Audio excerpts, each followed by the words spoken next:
بدعت دراصل یہ وہ لفظ ہے جو سنت کی ضد ہے. سیرت طیبہ کو ماننا جہاں ہمارا اور آپ کا فریضہ ہے اور اللہ کے رسول صلی اللہ علیہ وسلم کے بنیادی حقوق میں سے آ کے ہم رسول مانتے ہیں تو آپ کی اتباع کریں. بدعت دراصل اس حق کی مخالفت ہے.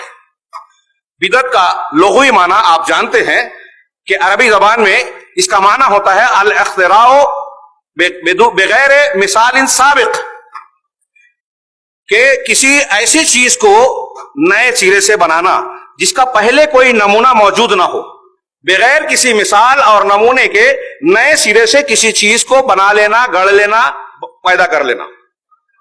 یہ لغوی معنی ہے، لفظی معنی ہے.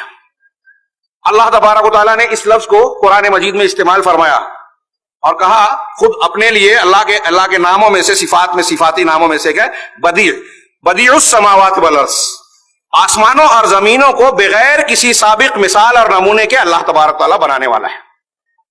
نبی کریم صلی اللہ علیہ وسلم کو خطاب کر کے کہا قل ما کنت بدعا من الرسل، آپ کہہ دیجئے کہ میں کوئی رسولوں میں کوئی نیا رسول نہیں ہوں، انوکھا نہیں ہوں کہ مجھ سے پہلے کوئی رسول آئے. مجھ سے پہلے بھی اللہ کے بندوں کی طرف اللہ کی طرف سے رسول بھیجے جاتے رہے اور وہ دین کی تعلیمات پہنچاتے رہے، حجت پوری کرتے رہے.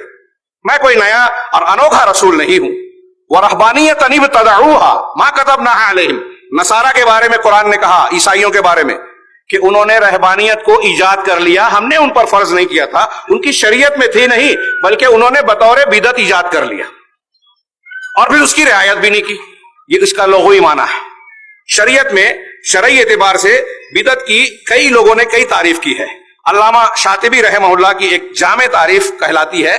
وہ کہتے ہیں کہ البدعۃ طریقۃ فی الدین مخترعۃ تضاہی الشریعہ یقصد بالسلوک علیہا المبالغۃ فی التعبد للہ سبحانہ، کہ بدعت کہتے ہیں شریعت میں ایسے طریقے کو جو ایجاد کر لیا جائے، شریعت میں تھا نہیں لیکن شریعت میں ایجاد کر لیا گیا، اور اس بدعت اور نئے کام کے سے مقصد یہ ہوتا ہے کہ اللہ کی عبادت کی جائے، اللہ کا تقرب اختیار کیا جائے اور اللہ تبارک و تعالیٰ کی عبادت میں مبالغہ کیا جائے، زیادہ مبالغہ یا اللہ کا تقرب حاصل کرنے کے لیے. اس لیے بدعت کی تعریف میں یہ بات دھیان میں رہے کہ یہ دینی بدعت، اس میں اللہ کے تقرب کی خواہش ہوتی ہے، عبادات اور دین سے متعلق ہوتا ہے.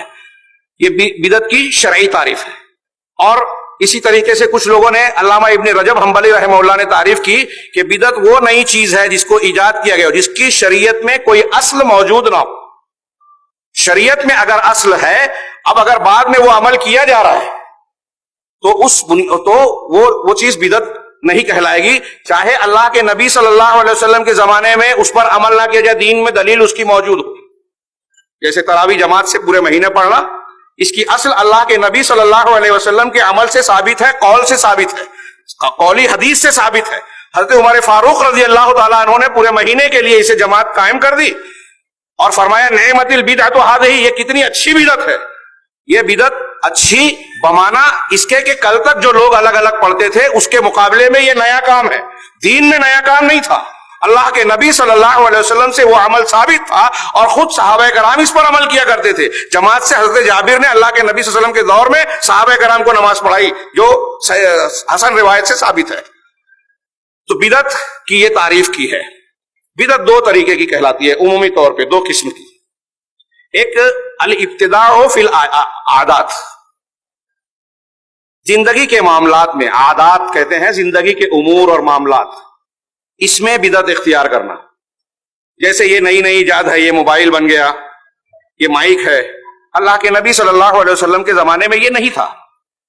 یہ چیز مباح ہے، کیونکہ دنیاوی امور میں اصول ہے شریعت کا، جس کی بہت ساری دلیلیں ہیں کتاب و سنت سے، کہ الاصل فی الاشیاء الاباحہ ما لم یرد الدلیل علی تحریمہ، کہ چیزوں میں، دنیا کے معاملات میں ہر چیز اصلاً مباح ہے، جائز ہے، جب تک کہ اس کے حرام ہونے کی دلیل نہ آ جائے.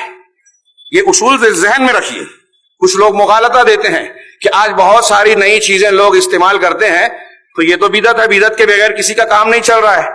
موبائل سب لوگ استعمال کر رہے ہیں، گھروں میں پنکھے، اے سی اور نہ جانے کیا کیا استعمال ہو رہی ہیں، نئی مشینیں، نئی چیزیں.